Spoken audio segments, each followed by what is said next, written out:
Anda kembali menyaksikan Breaking News Kompas TV bersama saya Glenny Soktania. Ini terkait dengan kasus sidang kasus Sambo. Hari ini adalah pemeriksaan terdakwa Eliezer yang baru saja selesai memberikan keterangan di Pengadilan Negeri Jakarta Selatan. Ini merupakan visual terkini dari Pengadilan Negeri Jakarta Selatan. Tadi kita ikuti bersama bagaimana kedua orang tua Richard Eliezer ini juga datang mendampingi mengikuti jalannya persidangan, dan saat ini pihak penasihat hukum dari Richard Eliezer akan memberikan keterangan. Tapi kalau dijawab satu-satu nggak bisa semuanya.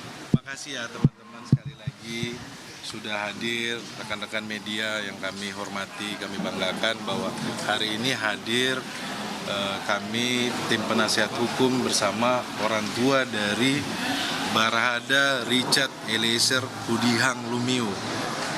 Ini orang tuanya yang hadir, datang langsung dari Manado untuk memberikan support kepada Baradae atau Richard Eliezer dalam menghadapi akhir dari persidangan. Terima kasih juga selama ini berkat dukungan dari rekan-rekan media, kemudian juga dukungan dari masyarakat luas.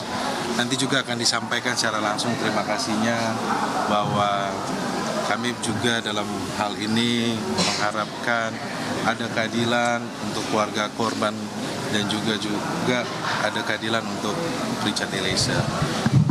Mau disampaikan sesuatu, mohon maaf disampaikan mungkin hanya ini ya, biar ini ya rekan-rekan tolong hargai karena tidak ada tanya jawab karena ini tidak, ini juga pun betul-betul data. Silakan boleh agak ke depan Bang.